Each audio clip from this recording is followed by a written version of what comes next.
नमस्कार साथियों, आज हम जो पिछली क्लास में पढ़ा था उससे हम लोग आगे देखते हैं क्लास, ठीक है? तो हमने आर्टिकल 48 तक बताया था। हम लोग आज से 48 से आगे देखते हैं, ठीक है?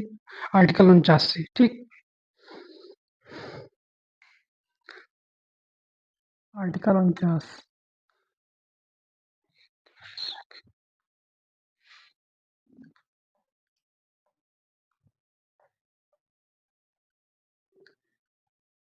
आर्टिकल 49। तो आर्टिकल 49 में क्या है? आर्टिकल 49 में हमने अगर देखेंगे तो जो हमारे ऐतिहासिक स्थल हैं या प्राकृतिक रूप से स्थल हैं या सांस्कृतिक स्थल हैं, तो इस तरह के जो महत्व वाले स्थल हैं या स्वतंत्रता के समय जो बिल्डिंग रहे हों फेमस, वो तो ये कैटेगरी के जो भी रहेंगे, जो भी इस तरह के महत्व के सांस्कृतिक स्थल हो, इमारत हो, तो ये सब के जो है संरक्षण के बारे में बताया गया है। संरक्षण करना है, मतलब ये संरक्षण के महत्व को दर्शाया गया है, ठीक है? हम लोग उनका महत्व समझेंगे। तो उसमें क्या-क्या आएँगे, जैसे ताजमहल हो गया, आपका कुतुब मीनार हो गया, लाल किला हो गया, और क्या आ जाएगा, और से सिंधु सभ्यता के जो स्थल थे, वो हैं। तो ये सब क्या हैं? तो हमारे सांस्कृतिक स्थल हैं और जो ऐतिहासिक इमारतें हैं। तो ये जो भी इस तरह के जो प्राकृतिक रूप से जो भी महत्व रखते हैं, उन इलाके हैं वो, जैसे कंचनजंगा हुआ, उसमें फूलों की घाटियाँ हैं जो, तो वो उन लोगों के संरक्षण के बारे में बताया गया है, आर्टिकल 49 के बारे में, ठीक है? तो ये सब है बातें। तो हम लोग देखें ये आर्टिकल 49, ये है सांस्कृतिक स्थल।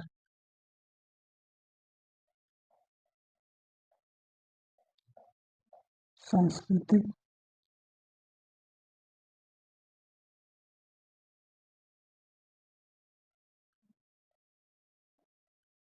सांस्कृतिक स्थल, ठीक है? सांस्कृतिक स्थल, ऐतिहासिक स्थल हुआ।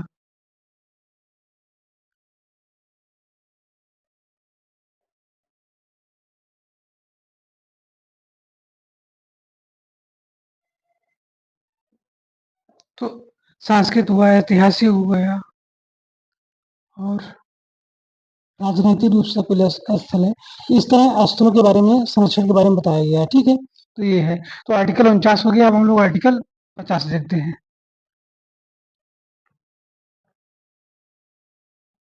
आर्टिकल 50 में क्या है? तो ऐसे मैं बोल देता हूँ, 1 मिनट,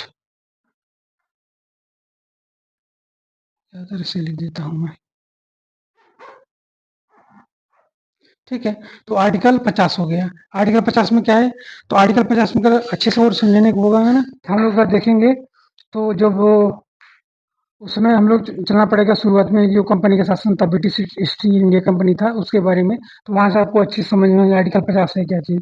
तो वहीं से ये लिया गया, प्रेरित होकर के वहीं से लिया गया लगभग ये। तो उसमें क्या हुआ था, जो वारेन हेस्टिंग्स था, तो जब 1773 ईस्वी में, 1772 में आया था ये, और फिर 2 साल बाद जो गवर्नर रहा, फिर उसके बाद बंगाल का गवर्नर बन गया, मतलब बनाया गया। जो 1773 का जब एक्ट आया, तो उसी के तहत जो है ये बंगाल का गवर्नर जनरल बनाया गया, और जो मद्रास और बम्बई थे इसके अधीन आ गया। तो उसमें हुआ था क्या, जब 1773 ईस्वी में जब रेगुलेटिंग एक्ट आया था, तो उसमें सुप्रीम कोर्ट भी साथ में आया था, जो एग्जाम पे थे।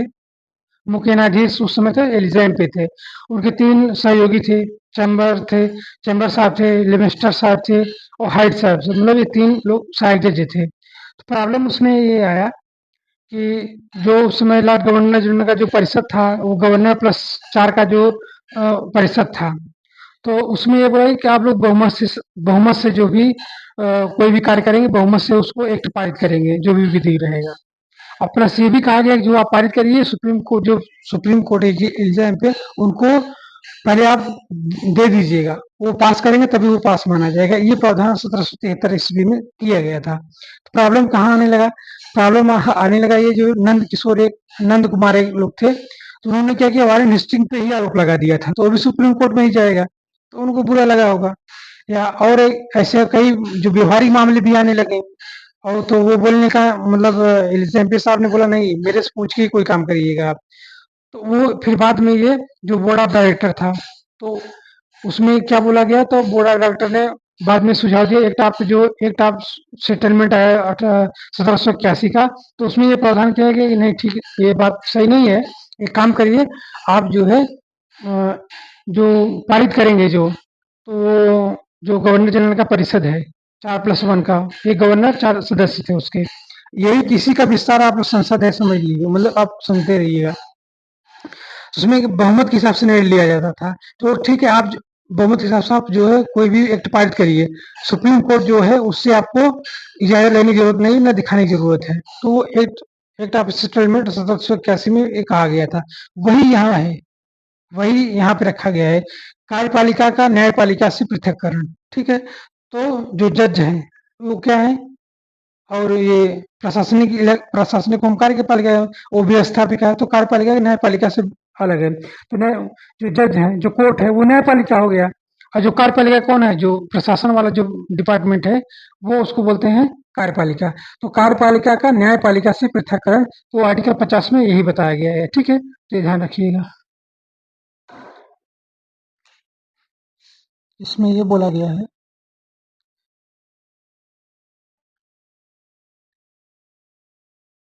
कार्यपालिका का और न्यायपालिका,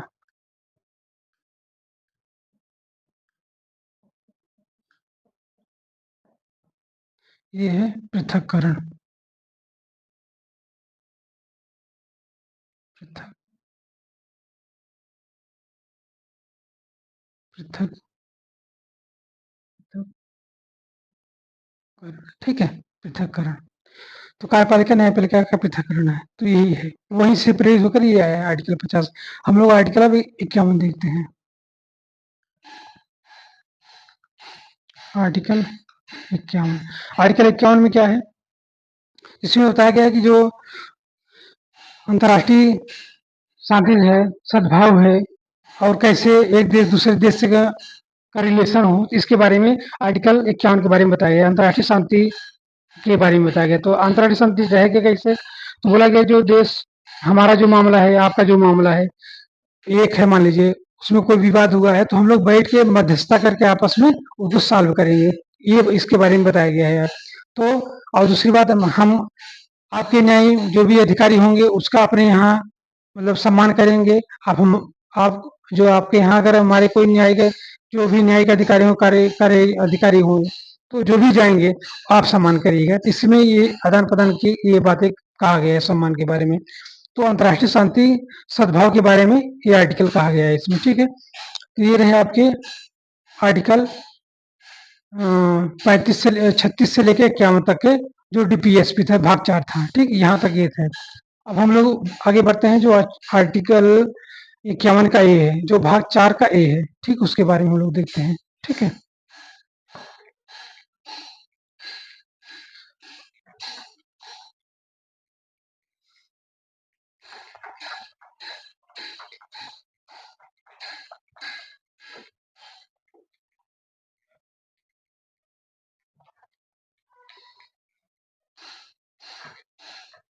चलिए इधर लिख देते हैं, आ जाएगा इजीली। टाइम इतना अच्छा। तो ये भाग 4 रहा। अब हम लोग भाग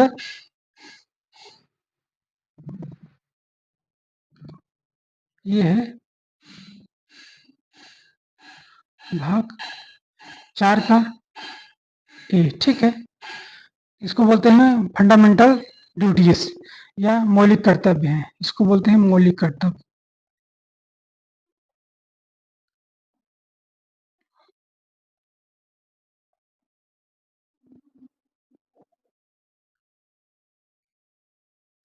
मौलिक कर्तव्य,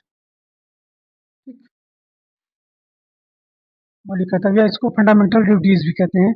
फंडामेंटल या आर इसको बोल लिख दीजिएगा, फंडामेंटल ड्यूटीज बोलते हैं, ठीक है, इसको फंडामेंटल ड्यूटीज। वो फंडामेंटल राइट्स था जो भाग 3 था, ये फंडामेंटल ड्यूटीज है, ये अंतर रहेगा, ध्यान दीजिएगा। मौलिक कर्तव्य वो मौलिक अधिकार था, भाग 4 का एक है। तो इसमें क्या बोला गया है, जो ये 42वां संविधान संशोधन जो है सर्वोच्च समिति के द्वारा ये आया था, ये इसमें संशोधन करके बोला गया था। ये प्रेरित है रूस से, रूस से क्यों, तो उसमें रूस में कुछ नागरिकों को अधिकार भी दिया गया है। मतलब कुछ नागरिकों का ये कर्तव्य है कि आप हम सरकार आपके लिए करे तो आप सरकार के लिए भी करें।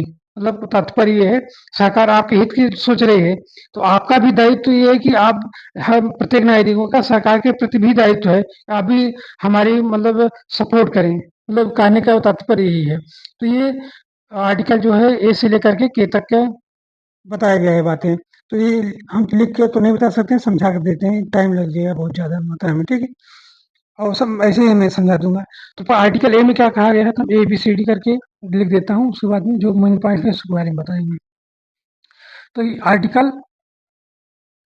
आर्टिकल जो आर्टिकल 51 का ए है, ठीक है? आप ध्यान रखिएगा इसमें क्लॉज़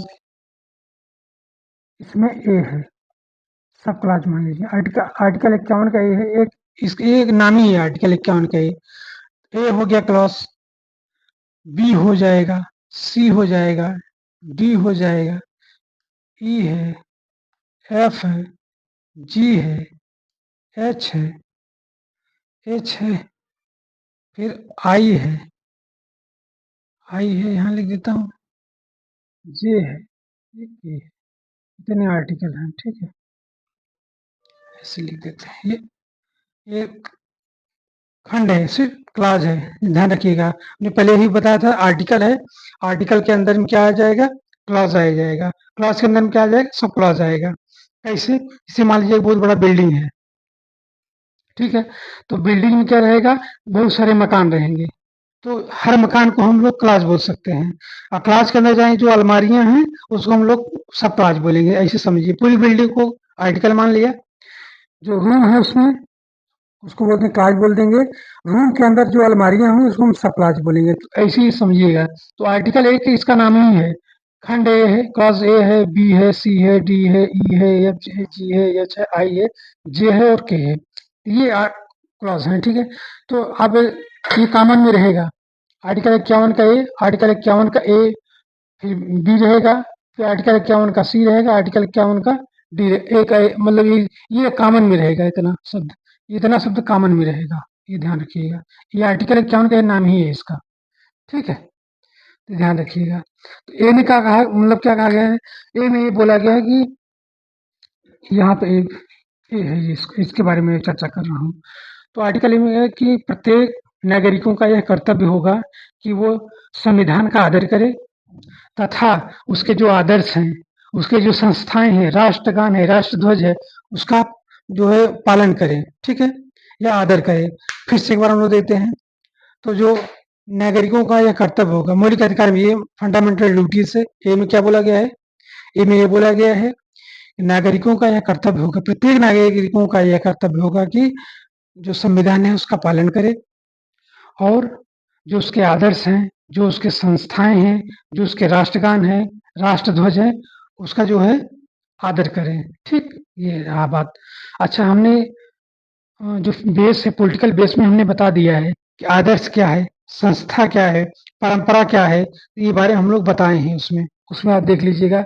तो ये शब्द समझे नहीं तभी ये समझ में आएगा। ये कहने का तात्पर्य है, इसीलिए मैं शुरू में ही बता दिया था। उसमें क्या हमने बताया था कि पहले जो कानून आज बन रहे हैं संविधान में, तो अब ले गए और संसद भवन में अब चर्चा करके पक्ष विपक्ष से कानून बन गया। पहले ऐसे नहीं था। पहले क्या होता था, मैंने बताया था उसमें कि पहले व्यक्तिगत प्रयोग था, फिर व्यक्तिगत आदत था, फिर सामूहिक आदत था, फिर सामूहिक अपेक्षा था, फिर सामूहिक अपेक्षा के बाद तब आता था प्रथा या परंपरा, फिर आदर्श आते थे, फिर उसके बाद संस्था है, ठीक? इस तरह जो सती प्रथा वाला कानून है, चाहे कोई भी रेगुलेट मतलब कोई भी पहले पर जो बनता था इसी तरह बनता था, ये व्यवहारिक रूप से चलता था। तो धीरे धीरे करके बड़ा हो जाता था, ठीक है? उसमें क्या था, तो उसी में ये अभी तीन शब्द यहाँ आएंगे। जो आदर्श है, संस्था है, परंपरा, ये तीनों शब्द अच्छे से क्या है वो मैंने बेस में बताया हुआ, आप देख लीजिएगा वहां जाकर के।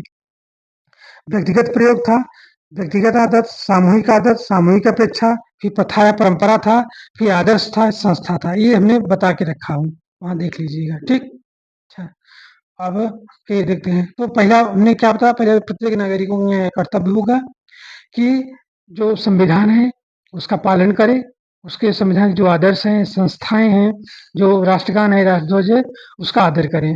ए। बी में क्या बोला गया है? बी में बोला गया है कि जो स्वतंत्रता के समय चलाए गए जो भी राष्ट्रीय आंदोलन थे, उसको प्रेरित करने वाले जो उच्च आदर्श हैं, उसको हृदय में संजो के रखें तथा उसका पालन करें। ठीक, बी में ये वाले बी है, खंड ए।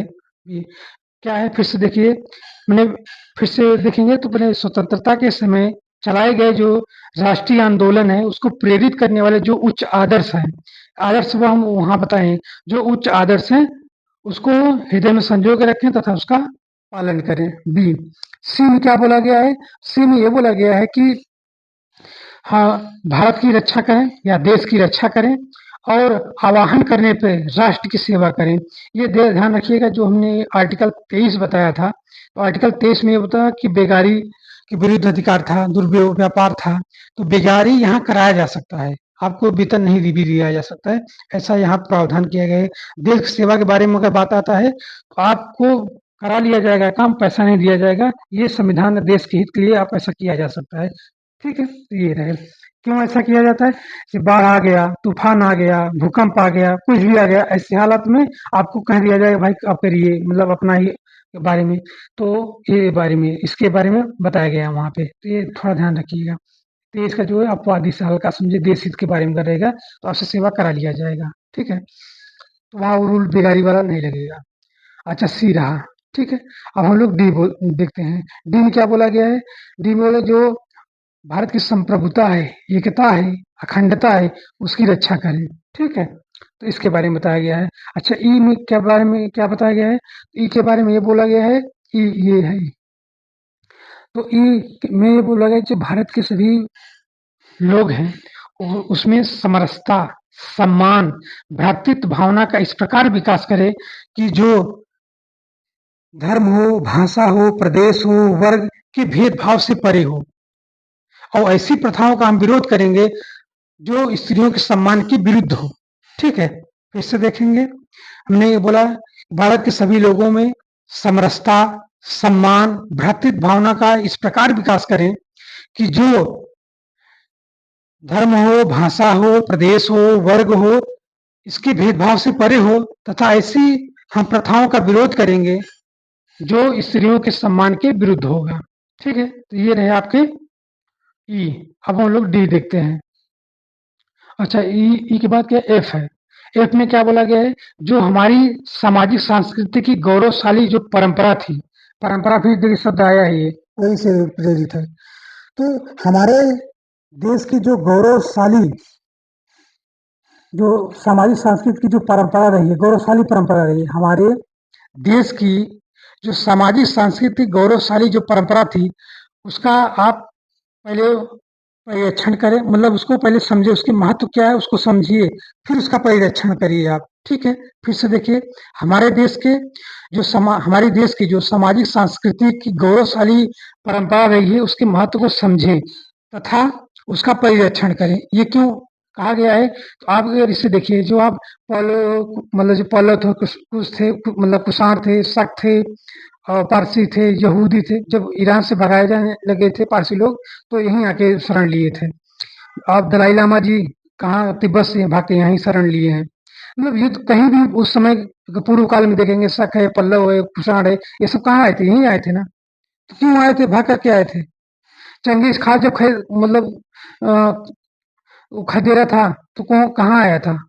तो उस समय तो कौन था? उस समय तो इल्तुतमिश थे, उन्होंने संरक्षण देके रखा था। फिर भी वो बोले कि भाई यहाँ से निकल जाओ तुम, अगर अपने यहाँ फिर भी रखे, वही एक अपवाद है हल्का, नहीं तो संरक्षण दिया ही जाता था।